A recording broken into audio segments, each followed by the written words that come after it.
कैसे हैं मेरे दोस्तों। एक बार फिर से आप सबका हम स्वागत करते हैं आपके अपने यूट्यूब चैनल ज्ञान विद सचिन में। तो दोस्तों, आज के इस कंप्लीट वीडियो में हम बात करेंगे BTUP third semester mechanical engineering के एक इम्पॉर्टेंट सब्जेक्ट जिसका नाम है हमारा fluid mechanics and hydraulic machinery. ठीक है, थर्ड सेमेस्टर मैकेनिकल इंजीनियरिंग में ऐड हुआ है अपने पॉलिटेक्निक थर्ड सेमेस्टर बोर्ड में, BTUP बोर्ड में। तो इसके यूनिट 1 का हम वन शॉट कवर करने वाले हैं। ऑलरेडी मैं आप सभी को इन्फॉर्म भी कर चुका हूं कि हम हर एक यूनिट को एक ही वीडियो में हम कवर करेंगे, यानी हम हर एक यूनिट का वन शॉट लेंगे और आपके एग्ज़ाम के लिए और आपके एग्ज़ाम में अच्छा स्कोर करने के हिसाब से बहुत ही बेस्ट रहेगा। ज़्यादा मैं टाइम टेकन वीडियो नहीं बनाऊँगा, बहुत ज़्यादा नॉलेजफुल की तरफ नहीं जाऊँगा, उतना ही करूँगा जितना आप सभी के लिए इनफ हो। तो चलिए अपने नोट्स की तरफ बढ़ते हैं। यूनिट नंबर 1 है जिसका नाम है प्रॉपर्टीज़ ऑफ फ्लूइड। इसके अंतर्गत दो चीज़ें हैं। पहला हमारा प्रॉपर्टीज़ ऑफ फ्लूइड है, दूसरा पार्ट जो हमारा आता है वो प्रेशर का पार्ट आता है। ठीक है, तो दोनों पार्ट इसी वीडियो में हम कवर करने की कोशिश करेंगे। तो चलिए पहले हम जान लेते हैं हाइड्रोलिक्स एक्चुअल में क्या है। तो एक इंजीनियरिंग की ऐसी शाखा है जिसके अंतर्गत हम पानी की स्थिर, यानी पानी का मतलब फ्लूइड, फ्लूइड का स्थिर यानी पानी कोई स्थिर है या पानी गति अवस्था यानी बह रहा है, उसके हम प्रॉपर्टीज़, उसके हम गुणों का अध्ययन करते हैं, उसके ऊपर हम प्रेशर एनालिसिस करते हैं, उसके ऊपर हम फोर्स का एनालिसिस करते हैं। तो ये हमारा हाइड्रोलिक्स के अंतर्गत आता है। बाकी आप सभी इन सब चीज़ों को आप पढ़ लेना नोट्स के माध्यम से। ठीक है, अब नोट्स के माध्यम से कैसे पढ़ पाओगे, तो ज्ञान with Sachin mobile application download कर नोट्स को परचेज कर सकते हो। नोट्स की जो प्राइस है वो मात्र 99 रुपीज़ है। ठीक है, आपको कंप्लीट नोट्स और जो ये वन शॉट वीडियो बना रहा हूँ, एक वन शॉट वीडियो रहेगा, बाकी तो ऐप पे आ जाएगा। ठीक है, तो ऐप से आप पढ़ सकते हो। खैर, हम बात करते हैं फ्लूइड के बारे में कि हाँ भैया फ्लूइड एक्चुअल में होता क्या है। सबसे पहले अगर कोई फ्लूइड मैकेनिक्स पढ़ रहा है तो फ्लूइड के बारे में जानना जरूरी है।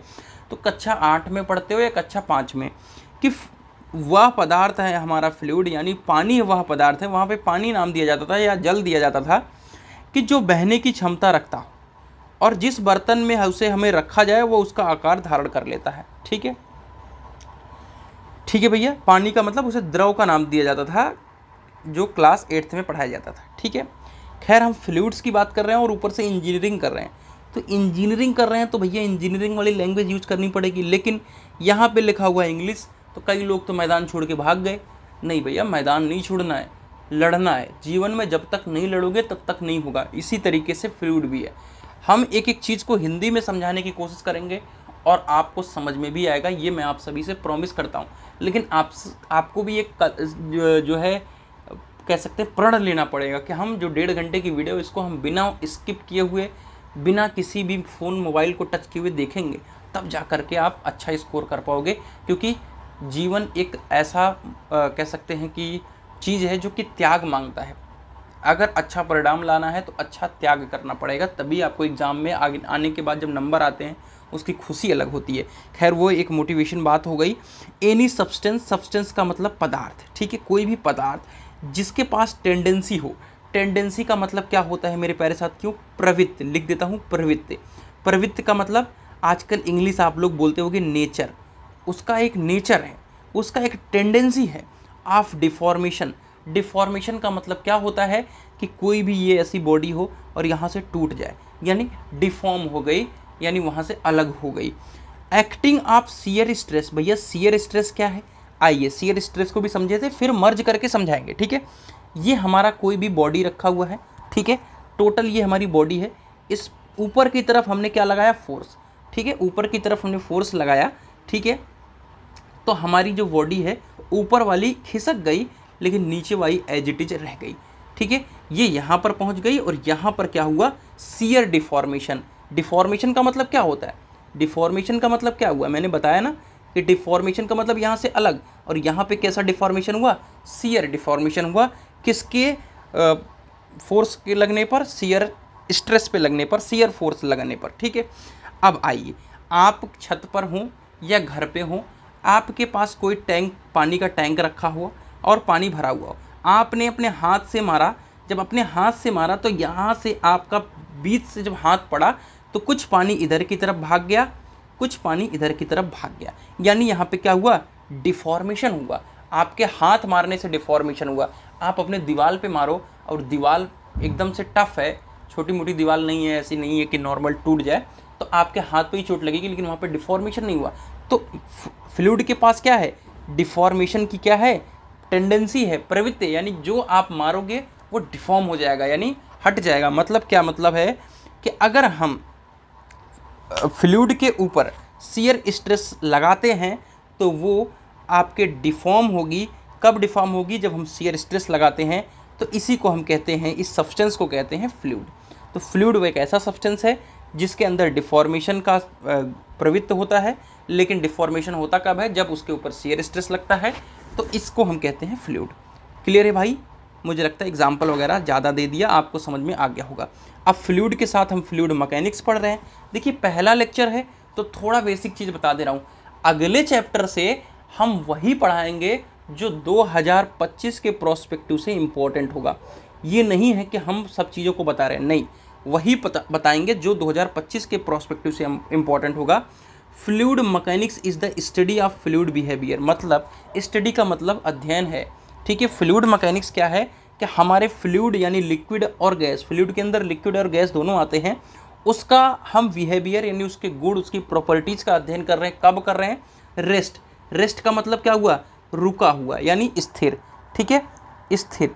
लेकिन मोशन का मतलब क्या हो रहा है, यहाँ पे मोशन का मतलब बह रहा हो, ठीक है। फ्लूइड क्या हो रहा है, बह रहा हो, उसका अध्ययन करना हमारा फ्लूइड मैकेनिक्स के अंतर्गत है। ये चीज़ें आप नोट्स के अंदर से पढ़ सकते हो, स्टैटिक, डायनेमिक वगैरह, इस पर टाइम नहीं वेस्ट करेंगे। खैर, हमारा जो अगला इम्पॉर्टेंट टर्म है वो है फ्लूइड प्रॉपर्टीज़, और ये 100% एग्जामिनेशन में आने वाला टर्म है, 100%, यानी इसको आप स्किप नहीं कर सकते। खास करके किसको, सरफेस टेंशन को, खास करके किसको, अभी आपको यहीं पे विस्कोसिटी को, ठीक है, खास करके किसको, specific weight, specific density, capillarity, इन सब को नहीं। और इसमें एक नया टर्म ऐड हुआ है, ठीक है, वेपर प्रेशर, आपके नए सिलेबस में आया है वेपर प्रेशर।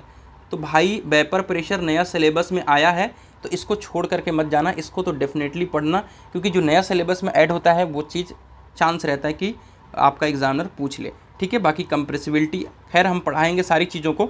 चलिए आगे बढ़ते हैं। पहले हम टर्म डिफाइन करते हैं डेंसिटी को, ठीक। तो फ्लूइड प्रॉपर्टीज़ की जो पहली प्रॉपर्टी है वो डेंसिटी। डेंसिटी को हम कहते हैं घनत्व। क्या कहते हैं मेरे प्यारे साथियों, घनत्व, ठीक है। मुझे आशा है कि घनत्व आप जानते होंगे। घनत्व बराबर होता है द्रव्यमान बटे आयतन। क्या होता है मेरे प्यारे साथियों, लिख भी देता हूँ, द्रव्यमान बटे आयतन। द्रव्यमान को किससे डिनोट करते हैं, एम से। एम का मतलब होता है मास, मास का मतलब क्या होता है, द्रव्यमान। वी का मतलब क्या है मेरे प्यारे साथियों, वॉल्यूम से, ठीक है। वॉल्यूम का मतलब आयतन। अब इसका जो बन जाता है, क्या नाम है, यूनिट किलोग्राम पर मीटर क्यूब। तो डेफिनेशन क्या है, ratio of mass per unit volume, यानी द्रव्यमान और वॉल्यूम के अनुपात, ठीक है। अगला हमारा है स्पेसिफिक वॉल्यूम। क्या है मेरे प्यारे साथियों, स्पेसिफिक वॉल्यूम। अब स्पेसिफिक वॉल्यूम क्या है वो समझो, volume of substance per unit mass, यानी अगर आप स्पेसिफिक वॉल्यूम को 1/ρ कर दो, यानी घनत्व का उल्टा कर दो, तो गलत नहीं कह सकते। क्यों, क्योंकि घनत्व बराबर होता है मॉस पर वॉल्यूम, पर यूनिट वॉल्यूम, ठीक है। लेकिन यहाँ पर क्या है, volume of per unit mass, कुछ अंतर नहीं है। Volume of per unit mass को हम कहते हैं स्पेसिफिक वॉल्यूम। वॉल्यूम का मतलब आयतन बटे द्रव्यमान, ठीक है। इसे हम कहते हैं 1/ρ, और यहाँ पे जो यूनिट है मीटर क्यूब पर किलोग्राम। वॉल्यूम का यानी आयतन का आप सभी को पता ही है कि लंबाई गुणे चौड़ाई गुणे ऊंचाई यानी मीटर क्यूब, और मास है तो केजी में रखते हैं, ठीक है। स्पेसिफिक वेट, स्पेसिफिक वेट आप ऐसे ही याद कर सकते हो, इसे आप ऐच्छिक भार भी कहते हैं जितना मुझे पता है। वेट पर वॉल्यूम, ठीक है, वो वेट पर वॉल्यूम। अब वेट क्या है हमारा, वेट होता है हमारा W, और W को हम लिखते हैं mg। क्यों लिखते हैं, क्योंकि आपको पता है कि उसके साथ हम त्वरण को भी कंसीडर करते हैं। खैर W बराबर होता है हमारा mg, तो W बराबर हमने mg लिख दिया, और वॉल्यूम नीचे है, तो m/v यानी द्रव्यमान बटे आयतन को हम लिखते हैं ρ, और इंटू में g, तो स्पेसिफिक वेट बराबर ρ इंटू g भी लिखते हैं। क्लियर है बात भाई। आइए अगला हमारा टर्म है स्पेसिफिक ग्रेविटी। तो आप लोगों का समय बिल्कुल मैं ज़ाया नहीं करूँगा, इसलिए हम हर एक चीज़ों को अच्छे तरीके से कर ले रहे हैं। यहाँ पे स्पेसिफिक ग्रेविटी को अगर हम बात करें तो ये होता है डेंसिटी ऑफ सब्सटेंस। किसी का स्पेसिफिक ग्रेविटी हम देख रहे हैं तो कोई भी सब्सटेंस, सपोज कोई ऑयल है, उसका डेंसिटी हम देखेंगे। यहाँ पे लिख देता हूँ, कोई ऑयल है, ठीक है, उसका हम डेंसिटी देखेंगे। उसके बाद डेंसिटी ऑफ स्टैंडर्ड सब्सटेंस। अब फ्लूइड पढ़ रहे हो तो फ्लूइड में स्टैंडर्ड के रूप में किसको रखते हैं हम? स्टैंडर्ड के रूप में रखते हैं हम किसको? H2O यानी वाटर को। क्रिस्टल क्लियर है भाई?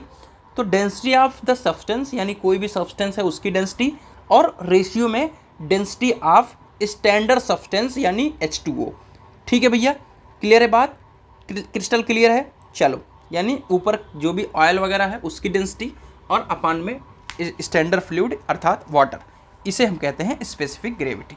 अब जो सबसे ज़्यादा इम्पॉर्टेंट है, ये बहुत ज़्यादा इंपॉर्टेंट है, पूछा जाता रहता है क्योंकि इसमें कन्फ्यूज होता है बच्चा, लेकिन है कन्फ्यूजन वाला चीज़ नहीं, ये याद होने वाली चीज़ है बहुत ईजिली, क्योंकि इसमें कुछ ज़्यादा है नहीं।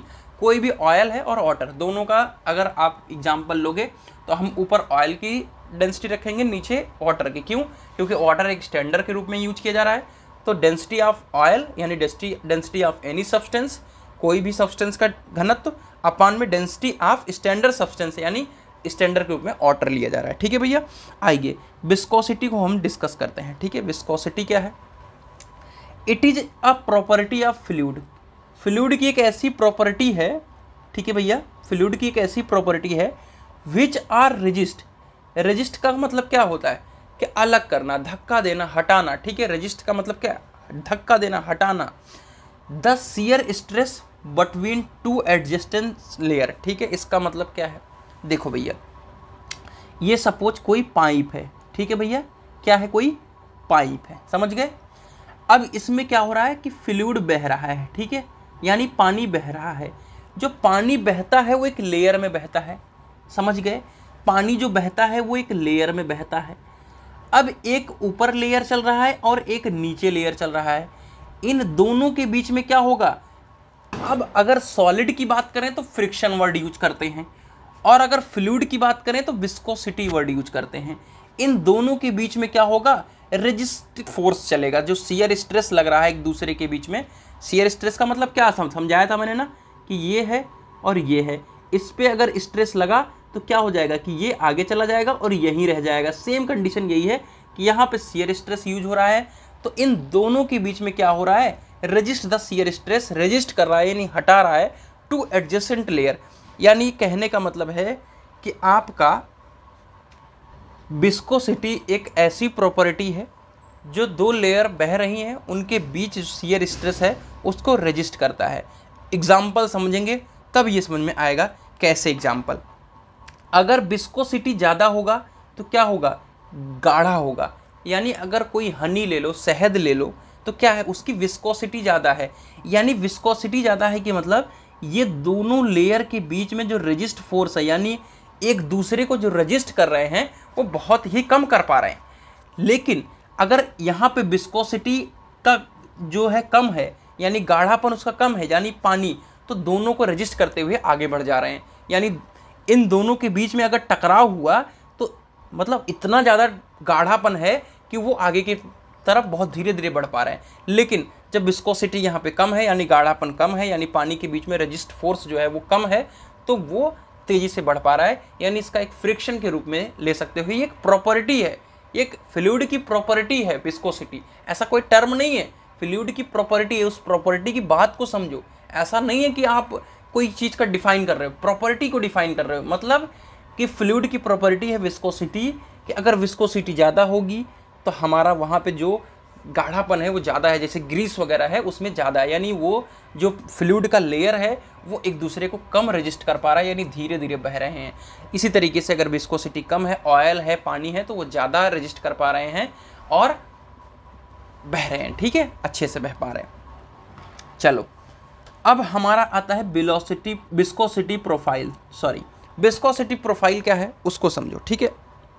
देखो, विस्कोसिटी प्रोफाइल समझना इसलिए इम्पोर्टेंट है कि आपको इससे क्वेश्चंस पूछे जाते हैं और इसके कह सकते हैं यूनिट वगैरह के ज्ञान हो जाते हैं, बाकी ज़्यादा कुछ है नहीं। आपको बस इसमें याद रखना है कि du/dy जो है ये आपका वेलोसिटी ग्रेडियंट है। क्या है? वेलोसिटी ग्रेडियंट है। अब समझो कि कोई भी फ्लूइड है वो u वेलोसिटी से बह रहा है और उसने y डिस्टेंस कवर कर ली। सेम चीज़ यही लिखा है, u वेलोसिटी से बह रहा है और y डिस्टेंस इसने कवर कर ली, ठीक है। और इसी तरीके से बहता रहा और फिर आपका एक समय आया जब उसने एक हम एलिमेंटल एरिया लिए जहाँ पर dy डिस्टेंस इसने कवर कर लिया, और पहले तो u था, उसके बाद ये जब डिस्टेंस बढ़ा तो u प्लस dy हो गया, और du/dy, ठीक है। जो du/dy है इसे हम कहते हैं वेलोसिटी ग्रेडियंट, और ये डायरेक्टली प्रोपोर्शनल होता है किसके? यहाँ पे लिख देता हूँ शियर स्ट्रेस, ठीक है। शियर स्ट्रेस, इतना ही याद रखना है, शियर स्ट्रेस के डायरेक्टली प्रोपोर्शनल होता है टाउ, ठीक है। और जब डायरेक्टली प्रोपोर्शनल चिन्ह हटेगा तो यहाँ पे टाउ बराबर u आएगा, और u को कहते हैं हम डायनेमिक विस्कोसिटी, ठीक है। अगर हम u को निकालेंगे तो आ जाएगा टाउ अपान du/dy। टाउ हमारा है, टाउ का मतलब स्ट्रेस का मतलब है न्यूटन पर मीटर स्क्वायर, और du यानी हमारा क्या है कि इनिशियल वेलोसिटी थी, ठीक है, यानी वेग था, तो वेग को हम कहते हैं मीटर पर सेकेंड, और dy क्या है? एक दूरी है, उसे हम कहते हैं मीटर, ठीक है। तो ये हो गया ms इंटू m, ठीक है। तो म्यू बराबर होता है ns/m²। तो ये ओवरऑल आपको समझाने की कोशिश थी किसका? वेलोसिटी प्रोफाइल, विस्कोसिटी प्रोफाइल, बार बार वेलोसिटी प्रोफाइल निकल रहा है, बट कोई नहीं, बस यही एक टर्म याद रखना है du/dy, जिसे हम कहते हैं वेलोसिटी ग्रेडियंट। पहले हमारा कोई फ्लूइड u वेलोसिटी से बह रहा था, फिर बाद में u प्लस dy वेलोसिटी से बहा। u वेलोसिटी से तब बह रहा था जब y डिस्टेंस कवर किया था, u प्लस dy बह गया, मतलब वेलोसिटी हो गई जब dy डिस्टेंस कवर किया। तो इसी तरीके से du/dy बराबर हो गया वेलोसिटी ग्रेडियंट, और ये डायरेक्टली प्रोपोर्शनल होता है शियर स्ट्रेस के, ठीक है। चलो देखो, इस शियर स्ट्रेस का चक्कर और यहाँ पे विस्कोसिटी का चक्कर थोड़ा सा समझना है ध्यान से। अगर एग्जाम्पल के बेसिस पे समझोगे तो समझ में आएगा। विस्कोसिटी हो सकता है थोड़ा बहुत डाउट हो लोगों को कि एक्चुअल में है क्या।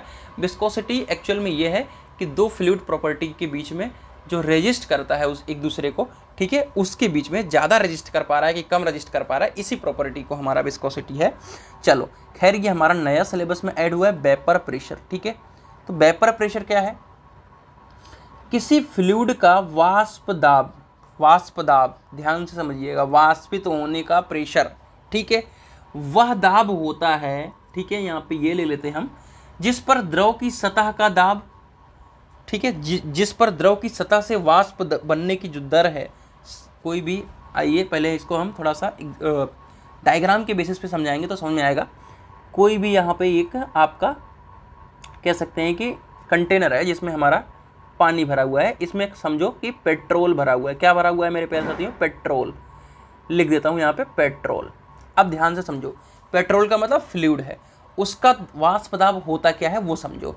किसी द्रव का, देखिए, किसी फ्लूइड का वाष्प दाब वह दाब है जिस पर द्रव की सतह से, ये हमारा द्रव की सतह है, ठीक है, वाष्प बनने की दर, ठीक है, और वाष्प से द्रव बनने की दर, यहाँ से ये वाष्प बनना शुरू हुआ और ये आपका फिर से द्रव बनना, समझने की कोशिश करो। वाष्प बनने की दर और वाष्प से वापस द्रव बनने की दर समान हो जाती है, उसे हम कहते हैं वेपर प्रेशर।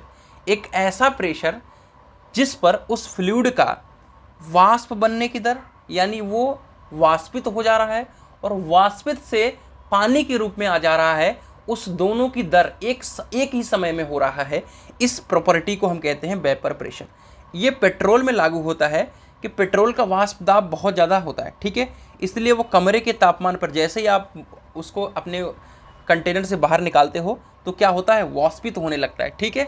तो यानी कहने का मतलब ये है वेपर प्रेशर का मतलब कि वेपर प्रेशर वह प्रेशर होता है जिस पर कोई भी फ्लूइड वाष्पित होने लगता है और सेम टाइम में, मतलब सेम रेट से वाष्पित हो रहा है और उसी रेट से वो वाष्पित से वो द्रव के रूप में भी फॉर्म हो जाता है। इस प्रॉपर्टी को, इस प्रेशर को हम वेपर प्रेशर कहते हैं और ये एक फ्लूइड की प्रॉपर्टी है, ठीक है भैया। चलो अब आते हैं हम ससंजन और आसंजन के ऊपर। तो अगर आप इन सब को देखोगे तो ये सिलेबस में तो नहीं है, लेकिन इनका जानना आप सबके लिए अति आवश्यक है। खैर हम बहुत कम शब्दों में इन सबको एक्सप्लेन कर देंगे और आप लोग इसको जान पाओगे। देखिए ससंजन और आसंजन, देखो दो चीज़ें हैं, दो चीज़ में एक चीज़ है ससंजन। ससंजन का मतलब क्या है कि आपका कोई भी दो फ्लूइड पार्टिकल है वो आपस में क्या हो गया, आकर्षण के साथ चिपका रहता है, ठीक है। लेकिन दो फ्लूइड पार्टिकल कैसे होंगे, समान होंगे।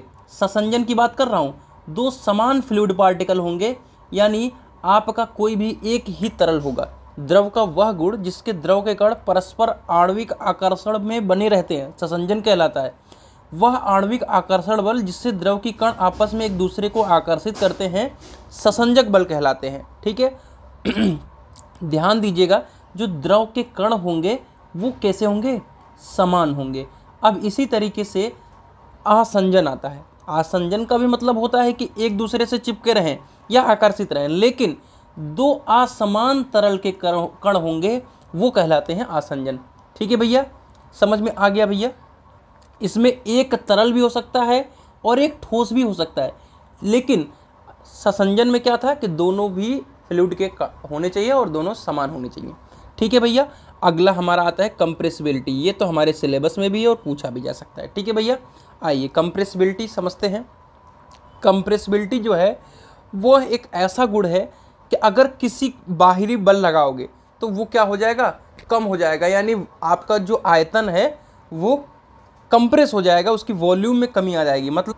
मतलब सिर्फ इतना ही है कि कोई भी फ्लूइड है, कोई भी तरल है, उसको हम कंप्रेस करके यानी दबा करके उसकी जो वॉल्यूम है यानी उसका जो आयतन है, उसका जो कह सकते हैं कि जिस जगह पर है वो कम से कम जगह में एडजस्ट हो जाए, ठीक है। ये कहने का मतलब है कंप्रेसिबिलिटी से। तो कंप्रेसिबिलिटी जो है वो आपके वल्क मॉड्यूलस का क्या होता है, अपोजिट होता है। ये भी कह सकते हैं कि 1 आयतन प्रत्यास्थता गुणांक के होता है, ठीक है भैया। चलो इसके बारे में अब ज़्यादा नहीं समझेंगे। अब जो सबसे इम्पोर्टेंट है वो है हमारा सरफेस टेंशन, ठीक है। अब हमारा सरफेस टेंशन क्या है मेरे प्यारे साथियों, सरफेस टेंशन हमारा क्या होता है। सरफेस टेंशन के कई सारे मिथ्स हैं, कई सारी चीज़ें हैं, उसको हम एग्जाम्पल के तौर पे बहुत सारी चीज़ों को अगर नीचे आप सभी देखेंगे तो हमने नोट भी कर रखा है, तो वो सब आपको जानना पड़ेगा। तो उसके लिए आपको थोड़ा सा कह सकते हैं कि समझना पड़ेगा चीज़ों को। तो खैर हम समझाने की कोशिश करेंगे। समझाने की कोशिश इस तरीके से कर रहे हैं कि पहले नंबर तो कोई भी यहाँ पे तरल है, ठीक है। अगर इस पर हमने क्या किया कि एक लाइन खींची, लाइन कैसी है हमारी, लाइन हमारी कह सकते हैं कि काल्पनिक लाइन है, ठीक है। तो उस पर जो फोर्स लग रहा है, उसके यूनिट एरिया लेंथ पे जो फोर्स लग रहा है उसे हम कहते हैं सरफेस टेंशन। यानी यूनिट लेंथ पर जो हमारा फोर्स एक्ट कर रहा है, किसी भी कोई भी हमने क्या किया, द्रव लिया, कोई भी हमारा द्रव है, उसमें कोई हमने काल्पनिक रेखा खींची, ठीक है। अब उस पर फोर्स एक्ट कर रहा है, ठीक है। जब वो फोर्स एक्ट कर रहा है तो फोर्स कहाँ पर एक्ट कर रहा है, पर यूनिट लेंथ पे, यानी कोई यूनिट लेंथ इकाई है, कोई यूनिट लेंथ एरिया है, इकाई है, यूनिट लेंथ है, उस पे एक्ट कर रहा है। मेरे कहने का मतलब ये है कि ये मान लो ये एक यूनिट लेंथ है यहाँ पे, तो इस पे ये क्या कर रहा है, फोर्स एक्ट कर रहा है, इसे हम कहते हैं सरफेस टेंशन। अब दूसरी तरीके से समझेंगे। दूसरी तरीके से ये एग्जाम्पल है अनबैलेंस्ड, ध्यान से समझिए, उसके लिए ऊपर की चीज़ों को हम पढ़ेंगे, ठीक है भैया। जब हम पूरी डिफिनीशन को पढ़ेंगे तो समझ में आएगा, ठीक है। आइए सरफेस टेंशन क्या है, हाइलाइटर उठा लेते हैं तो समझ में आएगा। सरफेस टेंशन होता है हमारे अनबैलेंस कोहेसिव फोर्स के नाते, ठीक है। अब अनबैलेंस कोहेसिव फोर्स का मतलब क्या है वो आगे समझ में आएगा। और ये आपका लिक्विड इंटरफेस फिनोमेना भी हो सकता है और लिक्विड गैस भी फिनोमेना हो सकता है। मतलब कहने का मतलब ये है, समझो, ध्यान से समझो। जैसे कोई भी पाइप है, ठीक है, कोई भी हमारा पाइप है, ध्यान से समझिएगा, कोई भी हमारा पाइप है तो इसके अंतर्गत, ठीक है, इसके अंतर्गत यहाँ पे सरफेस टेंशन, यहाँ पर सरफेस टेंशन की प्रक्रिया होती है। सरफेस टेंशन का मतलब क्या होता है कि इसका सरफेस तनाव में आ जाता है। कहने का क्या मतलब है कि अगर आपने कभी फील करा हो कि ये हमारा इंजन का पानी जो है, पंपिंग सेट का पानी बाहर निकलता है और ये गिर रहा होता है, तो आप इसके ऊपर हाथ मारते हो, ठीक है, इसके ऊपर हाथ मारते हो तो एकदम से टाइट रहता है। ये सरफेस टेंशन हमारा एक प्रॉपर्टी है फ्लूइड की। अब होता क्यों है ये आगे समझ में आएगा, ठीक है। ये जो लिक्विड लिक्विड और लिक्विड गैस फिनोमेना का मतलब है कि यहाँ पे एयर मौजूद है, लेकिन यहाँ पे सिर्फ लिक्विड लिक्विड ही है, तो इसलिए लिक्विड लिक्विड और गैस गैस फिनोमेना दोनों हो सकता है, क्योंकि यहाँ के भी जो क्या नाम है फ्लूइड है वो टेंस में है यानी तनाव में है, और यहाँ पे भी जो बाहर सरफेस है वहाँ पे भी तनाव में है, ठीक है भैया। It is due to cohesive force, यानी कोहेसिव फोर्स मैंने अभी समझाया था।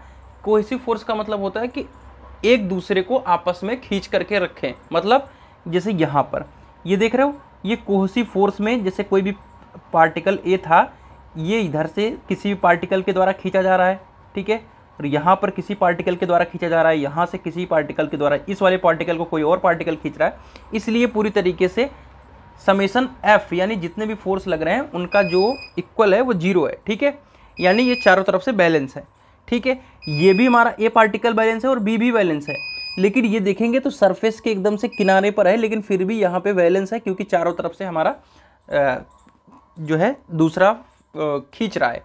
लेकिन अगर यहाँ पर देखोगे तो यहाँ पर हमारा ये अनबैलेंस में आ गया। कैसे? कैसे कि यहाँ पर से तो खींचा जा रहा है, यहाँ पर तो खींचा जा रहा है, लेकिन ऊपर से कोई खींचने वाला नहीं है, और हमें अब इसके अंदर ही रहना है। कहने का मतलब है इस वाले पार्टिकल को ऊपर नहीं जाना है, इसके अंदर ही रहना है। तो जब ऊपर नहीं जाना है, अंदर ही रहना है, तो ये हमारा पार्टिकल क्या हो जाएगा, अपनी एरिया, यानी अभी मैंने पढ़ाया कंप्रेसिबिलिटी। कंप्रेसिबिलिटी मतलब उसके आयतन में कमी आ जाएगी। अगर उसके आयतन में कमी आ जाएगी यानी वो अपना स्थान कम कर लेगा, तो ऑब्वियस सी बात है कि वो जो वॉल्यूम कम होगा तो वहाँ पे सरफेस टाइट हो जाएगा, वहाँ पे सरफेस कड़ा हो जाएगा। यही फिनोमिना हमारा सरफेस टेंशन कहलाता है। क्लियर है बात भाई? क्लियर है कि यानी ये वाला पार्टिकल जब किसी फोर्स के द्वारा खींचा मतलब मॉलिक्यूलर जो फोर्स है, आकर्षण बल जो खींच रहा है कोहेसिव फोर्स का, वो एक दूसरे को बैलेंस कर रहा है। लेकिन हुआ क्या कि जो सी वाला पार्टिकल है ये अनबैलेंस हो जा रहा है क्योंकि ये सबसे किनारे पड़ रहा है और इसको उसके अंदर ही रहना है और चारों तरफ से नहीं खींचा जा पा रहा है, एक ही तरफ से खींचा जा रहा है और कम वॉल्यूम के अंदर इसको रहना है, तो इसलिए ऊपर का जो सरफेस है ये कड़ा हो गया। इसी को हम कहते हैं आपका surface tension. It is defined as surface energy per unit area. It is also defined as a line force. जैसा कि मैंने यहाँ पे बताया था कि अगर कोई लाइन खींचते हो, काल्पनिक रेखा खींचते हो, उसके ऊपर जो फोर्स एक्ट कर रहा है, ठीक है, पर यूनिट लेंथ पर, उसे भी हम सरफेस टेंशन कहते हैं। पर यूनिट लेंथ, देखो force that is force per unit length normal to the line diagram at the liquid surface at the temperature. ये इंपॉर्टेंट है, ठीक है, ये टर्म इंपॉर्टेंट है। As the temperature increase cohesion decrease surface tension is also decrease. मतलब कहने का मतलब है कोई चीज़ टाइट है, जब उसको अगर हम गर्म कर दे रहे हैं, टेम्परेचर बढ़ा दे रहे हैं, तो ऑब्वियस सी बात है कि वो क्या हो जाएगा, जब नरम हो जाएगा तो डेफिनेटली वहाँ के टेंशन जो है वो कम हो जाएगा, ठीक है, तो वहाँ पे सरफेस टेंशन डिक्रीज हो जाता है। मुझे आशा है कि मैं जितना कोशिश कर सकता था आपको सरफेस टेंशन के बारे में समझाया। दोबारा से इसको आप वापस से वीडियो को पीछे करके देख भी सकते हो, ठीक है भैया। अगला हमारा है कैपिलरिटी। कैपिलरिटी का मतलब होता है केशिकात्व। क्या होता है? केशिकात्व, ठीक है, केशिकात्व। इसको हम कहते हैं पृष्ठ तनाव। यहाँ पे लिख भी देता हूँ, नहीं तो बाद में बच्चों का क्या हो, सरफेस टेंशन वैसे अच्छा लगता है लेकिन अब पृष्ठ तनाव ज़रूरत है लिखने की तो लिख दे रहा हूँ, ठीक है, पृष्ठ तनाव, ठीक है। ये कुछ नहीं होता है, ये होता है एक स्मॉल डायमीटर ट्यूब होती है, ठीक है। स्मॉल डायमीटर क्या होती है? ट्यूब। इस ट्यूब को क्या किया हमने, इस ट्यूब को हमने पानी के अंदर डुबाया। कोई भी चीज़ को पानी के अंदर डुबाओगे तो जितना ही यहाँ पे स्मॉल है, यहाँ पे पानी कुछ चढ़ जाएगा, ठीक है, पानी कुछ दूर तक चढ़ जाएगा और इसी प्रॉपर्टी को हम कहते हैं कैपिलरिटी। क्या? कोई भी हमने एक ट्यूब ली जिसका इनर डायमीटर 6 mm और जो अंदर का डायमीटर है, स्क्वाट डायमीटर 1.3 से 1.4 mm रखना है हमको, ठीक है, कैपिलरी ट्यूब का। और इसको हमने पानी के अंदर डिप किया तो उसके अंदर पानी क्या किया, राइज कर गया, चढ़ गया, और इसी फिनोमिना को कहते हैं हम कैपिलरिटी, ठीक है भैया। चलो अब हमारा आता है different type of fluids. Fluid property 100% 3 से 4 नंबर या 5 नंबर तक देखा जाएगा, और ये भी इंपॉर्टेंट है, एक आने का क्वेश्चन 100% की प्रोबेबिलिटी रखता है, तो बहुत ज़्यादा कुछ है नहीं, इसकी चीज़ को समझना पड़ेगा सिलेबस के अकॉर्डिंग, ठीक है भैया। चलो डिफरेंट टाइप ऑफ फ्लूइड को शुरू करने से पहले ये भी बता देता हूँ कि different type of fluid flow अलग होता है, फ्लूइड अलग है, ठीक है। फ्लूइड का फ्लो अलग है और फ्लूइड अलग है, इस बात का ध्यान रखें। दोनों ही एग्जाम में 50-50% के चांसेस रखते हैं, यानी ये भी पूछा जाएगा और वो भी, कोई भी एक चीज़ पूछी जाएगी 100%, ये चीज़ रख लो, ठीक है भैया। तो हम चलते हैं आइडियल फ्लूइड को समझाने। आइडियल फ्लूइड देख करके कोई अंधा सा बच्चा भी समझ जाएगा, आप तो मानो, ठीक है। एक ऐसा काल्पनिक द्रव, पहली बात कि ये काल्पनिक द्रव है, ये अभी फ़िलहाल के लिए इसको हम इमेजिन कर रहे हैं कि जिसकी विस्कोसिटी शून्य हो, ठीक है भैया, और यह इनकम्प्रेसिबल, असंपीड्य हो, मतलब ऐसा द्रव जिसका विस्कोसिटी भी शून्य हो और ये इनकम्प्रेसिबल हो, यानी इसको कंप्रेस नहीं किया जा सकता। अब रियल फ्लूइड क्या होता है? रियल फ्लूइड होता है कि जिसकी विस्कोसिटी तो शून्य हो सकती है और जिसको हम वास्तविक जीवन में देख सकते हैं, जैसे पानी, तेल, उसको तो हम वास्तविक जीवन में देख ही नहीं पा रहे थे, उसको हमने आइडियल फ्लूइड एक एज्यूम किया हुआ है, ठीक है भैया। तो आइडियल और रियल फ्लूइड दोनों दिख गया। अब आइए हम न्यूटोनियन और नॉन न्यूटोनियन फ्लूइड पूछ सकते हैं, समझते हैं। ये देखिए अलग से भी पूछा जा सकता है, इस बात के गफलत में मत रहिए कि फ्लूइड में भी पूछा जाएगा, लेकिन ये अलग से भी और नॉर्मल पूछा जाता है। ऐसा फ्लूइड जिसकी विस्कोसिटी अपरिवर्तित रहती है, यानी विस्कोसिटी में कोई भी चेंज नहीं आएगा, विस्कोसिटी में नो चेंज, यहाँ पर लिख दो, ठीक है। विस्कोसिटी में कोई भी चेंज नहीं है, उस पर चाहे जितना भी शियर स्ट्रेस लगाया जाए। यानी अगर आप फ्लूइड के बारे में स्टार्टिंग में देखे होंगे तो फ्लूइड लेयर में चलता है और एक लेयर पे अगर आप शियर स्ट्रेस लगाते हो तो दोनों के बीच में रजिस्ट फोर्स निकल के आता है, ठीक है। तो उसके बेसिस पे क्या होती है कि हम अभी जब विस्कोसिटी पे पढ़ रहे थे तो वहाँ पर भी ये चीज़ समझे, ठीक है, कि दोनों के बीच की जो शियर स्ट्रेस के बीच में जो रजिस्ट हो रहा है उसी प्रॉपर्टी को तो हम कह रहे थे विस्कोसिटी। तो इसी प्रकार से उसकी विस्कोसिटी नहीं बदलेगी चाहे जितना हम शियर स्ट्रेस लगाएं। ये फ्लूइड न्यूटन के विस्कोसिटी के नियम का पालन करते हैं, ठीक है भैया। तो न्यूटन लॉ ऑफ विस्कोसिटी खैर अपने सिलेबस में नहीं दिया हुआ है और हम एग्जाम के पॉइंट ऑफ व्यू से पढ़ रहे हैं तो हम उस चीज़ के ऊपर फोकस भी नहीं करेंगे। एग्जाम्पल आपके स्क्रीन पर है। नॉन न्यूटोनियन फ्लूइड जिसकी विस्कोसिटी में चेंजेस आ सकते हैं, ठीक है, जो विस्कोसिटी तो चेंज हो सकती है और शियर स्ट्रेस लगाने पे बदल जाएगी, ठीक है, और ये न्यूटन के विस्कोसिटी नियम का पालन नहीं करते हैं। अब इसका मतलब क्या है? टूथपेस्ट, कीचड़, ब्लड। मतलब टूथपेस्ट अगर आपका स्थिर है तो वो तो आपका कुछ होता नहीं, उसमें कुछ चेंज आता है, वह एज इट इज अपनी जो भी आपका बॉक्स है उसमें रहता है, लेकिन आप जब दबाते हो तो वो फ्लूइड वो क्या होता है, बाहर निकल के आता है, ठीक है। तो इसकी विस्कोसिटी जो है शियर स्ट्रेस लगाने पे क्या होती है, बदल जाती है। और इसी तरीके से आता है आप सभी का अगला फ्लूइड है हमारा आइडियल प्लास्टिक फ्लूइड। ये आपके सिलेबस में है, ऐसे नहीं कि मैं अलग से ला दिया, ठीक है।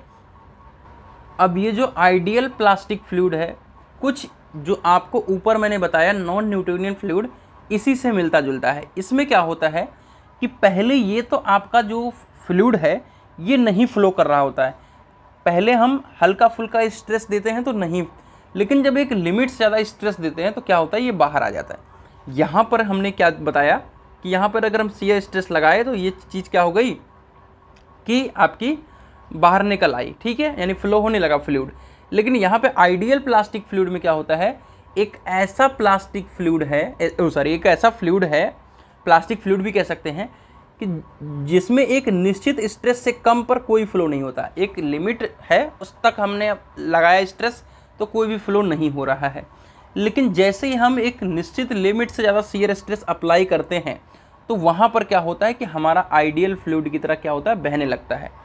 पहले ठोस की तरह था, यानी टूथपेस्ट कैसे होता है, पहले ठोस की तरह होता है, अब जब हमने उस पर ज़्यादा शियर स्ट्रेस लगाया तो अब द्रव की तरह वो बहने लगा। तो ये हो गया आपका आइडियल प्लास्टिक फ्लूइड।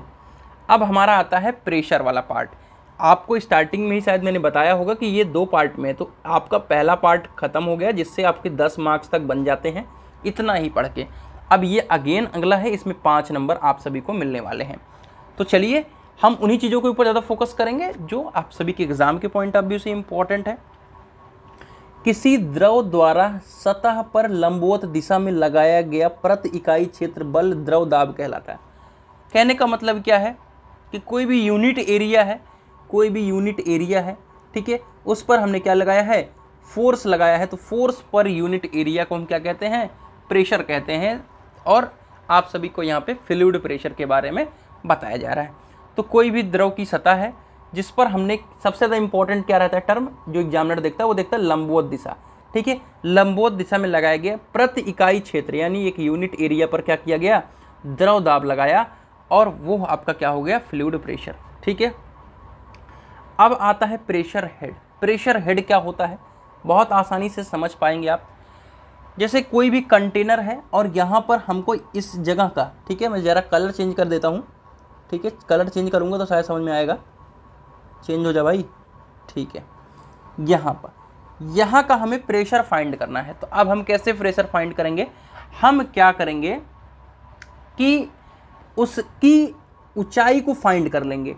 ठीक है, उसकी जो है जो हाइट के रूप में यहाँ से यहाँ तक की जो दूरी है उसको अगर हम फाइंड कर लेंगे तो हम आराम से प्रेशर को फाइंड कर सकते हैं। तो प्रेशर हेड यही है। क्या है हमारा प्रेशर हेड, कि किसी फ्लूइड में किसी पॉइंट पर प्रेशर को, यदि पानी के स्तंभ की ऊंचाई, हाइट ऑफ कॉलम, यानी इसे हम हाइट में कैलकुलेट कर लिए तो उससे हम प्रेशर हेड को फाइंड कर सकते हैं। कैसे, उसी चीज़ को हम उससे हम प्रेशर को फाइंड कर सकते हैं, उसी चीज़ को हम कहते हैं प्रेशर हेड। ठीक है भैया, कैसे, इसके लिए सूत्र बने हुए हैं, जिस फॉर्म में आप चाहते हो उस फॉर्म में आप प्राप्त कर सकते हैं। कैसे, आइए दिखाते हैं। ये मेरा एक एग्जाम्पल का तरीका था जो कि मैंने आप सभी को यहाँ पे एग्जाम्पल के फॉर्म में समझाया है, जिससे आपके याद रहे। अब देखिए, प्रेशर हेड का कन्वर्जन होता है। ठीक है, अगर देखो पास्कल में है, बार में है, 1 पास्कल की बात करें, ठीक है, P बराबर रो जी एच होता है। ठीक है, आपको पता होना चाहिए।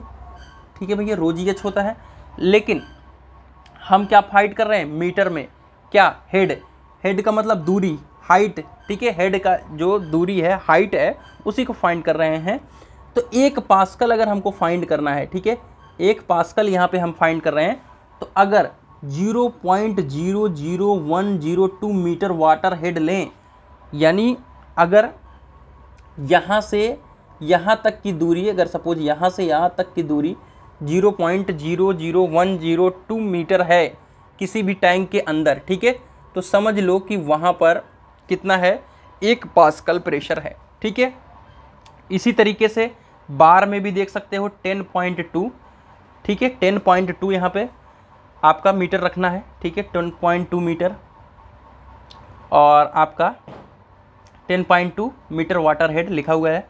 एटमॉस्फेरिक प्रेशर हेड में देखोगे तो आपका 10.3 रखना होता है एटीएम में, और मरकरी में रखना होता है 10.3 मीटर वाटर हेड। ठीक है भैया, अब हम आते हैं वैक्यूम प्रेशर के ऊपर। जब किसी पात्र के अंदर का दबाव वायुमंडलीय दाब से कम हो तो उसको हम कहते हैं वैक्यूम प्रेशर।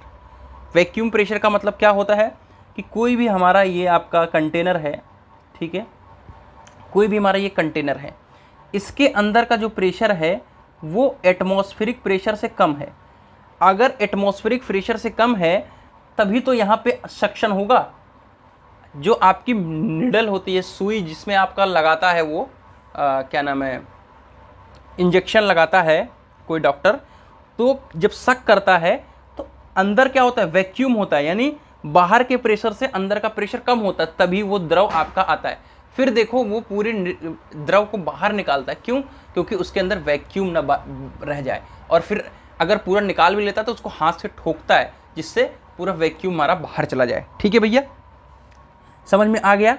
तो कोई भी वेसल्स है उसके अंदर का दबाव जब एटमॉस्फेरिक प्रेशर यानी वायुमंडलीय दबाव से कम होगा तो उसे हम कहते हैं वैक्यूम प्रेशर, यानी atmospheric pressure minus absolute pressure. ठीक है, अब आता है टोटल प्रेशर।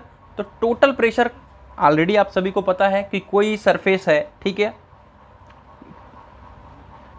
जैसा मैंने ऊपर नहीं समझाया था अभी कि आपका फोर्स किसी पर यूनिट एरिया पे लग रहा है, इसी तरीके से टोटल फोर्स जो लग रहा है किसी सरफेस पे तो उसे हम कहते हैं टोटल प्रेशर। ठीक है, समझ में आ गए। अब ये प्रेशर इंटेंसिटी क्या है, सेम यही है, फोर्स पर यूनिट एरिया। ठीक है, किसी भी एरिया पर हमारा जो फोर्स लग रहा है, ठीक है, तो वही आपका क्या है, प्रेशर या प्रेशर इंटेंसिटी। ठीक है भैया, सेम चीज़ें वही हैं, तो आप इसे इजीली लिख सकते हो। ठीक है, अब हमारा आता है प्रेशर विद इन लिक्विड। ठीक है, द्रव के अंदर दाब। ठीक है, जैसा कि अभी ऊपर हम लोगों ने एक चीज़ और पढ़ा था कि वाटर हेड में हम वाटर हेड के रूप में, प्रेशर हेड के रूप में किसी भी हाइट को ले रहे थे, जिससे क्या हो रहा था हमारा कि उसे हम नाप करके प्रेशर को फाइंड कर रहे थे। इसी तरीके से हम देखेंगे सभी फ्लूइड द्रव अपने भार के कारण दाब डालते हैं, ठीक है। यानी यहाँ पर कोई अगर दबाव पड़ रहा है तो इस वाले फ्लूइड का, ठीक है, इस तरीके से फ्लूइड का एक दबाव पड़ रहा है, ठीक है। द्रव के अंदर किसी बिंदु पर दाब उस बिंदु के ऊपर द्रव के भार के कारण होता है, ठीक है। यानी ऊपर वाले द्रव के भार के कारण हो रहा है। और ये कैसे डिपेंड करता है? ये डिपेंड करता है द्रव की गहराई पर। अगर यहाँ पर कोई भी पार्टिकल पर यहाँ से भार पड़ रहा है तो डेफिनेटली यहाँ पर काफ़ी ज़्यादा भार पड़ेगा, क्योंकि ऊपर से छोड़ रहे हो तो नीचे तक, ठीक है। तो हम इसको कह सकते हैं कि न्यूमेरिकल फॉर्म में लेते कैसे हैं, तो W को डिनोट करते हैं स्पेसिफिक वेट ऑफ लिक्विड, ठीक है। A है हमारा एरिया, H है हाइट ऑफ लिक्विड कॉलम, ठीक है, यहाँ से आपकी कितनी दूरी पड़ रही है, रो है डेंसिटी ऑफ लिक्विड। ये 4 चीज़ें हैं। अब हमारा होता है W बराबर रो जी ए इंटू एच, ठीक है। The weight of liquid in the cylinder, यानी W को हम जो सिलेंडर के अंदर भार है उसको हम रो जी इंटू एच लिख रहे हैं। रो जी को लिखेंगे स्मॉल w, यानी यह है स्पेसिफिक वेट, ठीक है। कैपिटल W बराबर हो गया रो जी ए एच, लेकिन यहाँ पे स्मॉल w है, स्मॉल w है जो है वो रो इंटू जी है, ठीक है, जिसे हम स्पेसिफिक वेट ऊपर पढ़े थे। अब टोटल प्रेशर जो पड़ रहा है बॉटम पर वो कितना पड़ रहा है, टोटल भार, जैसा कि डेफिनेशन कहती है कि द्रव के अंदर किसी बिंदु पर दाब उस बिंदु के ऊपर द्रव के भार के कारण हो रहा है। तो टोटल जो भार है वो टोटल प्रेशर का रूप ले लिया। तो अब यहाँ पर इंटेंसिटी को अगर हम फाइंड करेंगे तो P बराबर टोटल प्रेशर अपान एरिया। टोटल प्रेशर जो है आपका क्या बन चुका है, टोटल भार यानी वेट। टोटल प्रेशर क्या बन चुका है, टोटल भार, ठीक है। अब टोटल भार क्या है, रो जी ए इंटू एच। रो जी को लिख सकते हैं हम रो जी ए इंटू एच, और ए से ए कट गया तो रो जी एच। तो P बराबर रो जी एच और रो जी को लिखते हैं W, ठीक है। अगला हमारा टॉपिक है वैलिडिटी ऑफ पास्कल, ठीक है। ये मोस्ट इम्पॉर्टेंट है, ठीक है, ये मोस्ट इम्पॉर्टेंट है। अब भैया मोस्ट इम्पॉर्टेंट है लेकिन यहाँ पे पढ़ा नहीं रहा हूँ एक्चुअल में इसका एक प्रॉपर डेरिवेशन है और एक प्रॉपर डेफिनेशंस वगैरह हैं, ठीक है, जो कि यहाँ पर उस तरीके से मौजूद नहीं है। तो इसको हम हो सकता है नेक्स्ट वीडियो में बनाएं या इसका एक सेपरेट वीडियो बना देंगे आपके पास्कल के लॉ के ऊपर, क्योंकि पास्कल जो लॉ है ये आगे चल कर के जो तीसरा या चौथा चैप्टर आएगा उसमें सारे जो भी इक्विपमेंट्स होते हैं फ्लूइड के, हाइड्रोलिक जैक, रैम्प, तो उन सब के लिए वैलिडिटी रखता है, ठीक है। तो उसको हम समझाएंगे वहाँ पर, तो इसको अगले चैप्टर में इंक्लूड कर लेंगे या सेपरेटली बता देंगे। क्रिस्टल क्लियर है भाई। चलो अब हमारा आता है एटमॉस्फेरिक प्रेशर, वायुमंडलीय दाब जिसे कहते हैं, ठीक है। एटमॉस्फेरिक प्रेशर क्या होता है कि वायु की सतह के इकाई क्षेत्रफल, कोई भी हमारा एयर है उसके सतह पर जो यूनिट एरिया पर लग रहा है दाब, उसे हम एटमॉस्फेरिक प्रेशर कहते हैं, ठीक है। और इसका मान जो होता है आप सभी की स्क्रीन पर है, ठीक है, याद करके रखिए, ठीक है। अब आता है ऑब्सोल्यूट प्रेशर। ऑब्सोल्यूट प्रेशर जो होता है वो होता है गेज प्रेशर और एटमॉस्फेरिक प्रेशर का मिलान, ठीक है। अब ये ऑब्सोल्यूट प्रेशर को ऑब्सोल्यूट जीरो प्रेशर के रेफरेंस में मापा जाता है, ठीक है, यानी ऑब्सोल्यूट जीरो प्रेशर, ठीक है, के रेफरेंस लाइन के आधार पे मापा जाता है। और ऑब्सोल्यूट वैक्यूम प्रेशर या ऑब्सोल्यूट जीरो प्रेशर के आधार पे भी मापा जाता है। ऑब्सोल्यूट प्रेशर जो है आपका, ऑब्सोल्यूट जीरो प्रेशर जो होता है वो ऑब्सोल्यूट वैक्यूम प्रेशर या ऑब्सोल्यूट जीरो प्रेशर को आधार मान करके मापा गया दाब होता है, जिसे हम ऑब्सोल्यूट प्रेशर कहते हैं, ठीक है। चलो गेज प्रेशर क्या है, गेज प्रेशर दाबमापी यंत्र की सहायता से मापा जाता है। इसे वायुमंडलीय एटमॉस्फेरिक प्रेशर को आधार मान करके, एटमॉस्फेरिक प्रेशर को आधार मान करके इसके ऊपर और इसके नीचे जो मापा जाता है, ठीक है, उसे हम कहते हैं आपका गेज प्रेशर। शायद मैंने ऑब्सोल्यूट प्रेशर में थोड़ी सी गलती करी, बोलने में थोड़ा सा दिक्कत हो रहा था आप लोगों को। देखो ऑब्सोल्यूट प्रेशर को ऑब्सोल्यूट जीरो प्रेशर के संदर्भ में मापा जाता है, पहली लाइन है। दूसरा हमारा है मेरे प्यारे साथियों कि ऑब्सोल्यूट वैक्यूम प्रेशर या ऑब्सोल्यूट जीरो प्रेशर को आधार मान करके मापा गया दाब जो होता है वो ऑब्सोल्यूट प्रेशर कहलाता है। यानी ऑब्सोल्यूट जीरो प्रेशर को आधार मान करके मापा गया दाब ऑब्सोल्यूट प्रेशर कहलाता है। तो ये हमारा यूनिट नंबर 1 था। मुझे लग रहा है 1 घंटे के अंदर ही ख़त्म हो गया है और मुझे आशा है कि आपको पसंद भी आया होगा, और पसंद आया होगा तो कमेंट करना कि हम नेक्स्ट यूनिट की तरफ चलें या ना चलें। तो ये आपके ऊपर टोटली डिपेंड करता है। तो मिलते हैं एक नई इन्फॉर्मेटिव वीडियो के साथ, तब तक के लिए take care, love you all.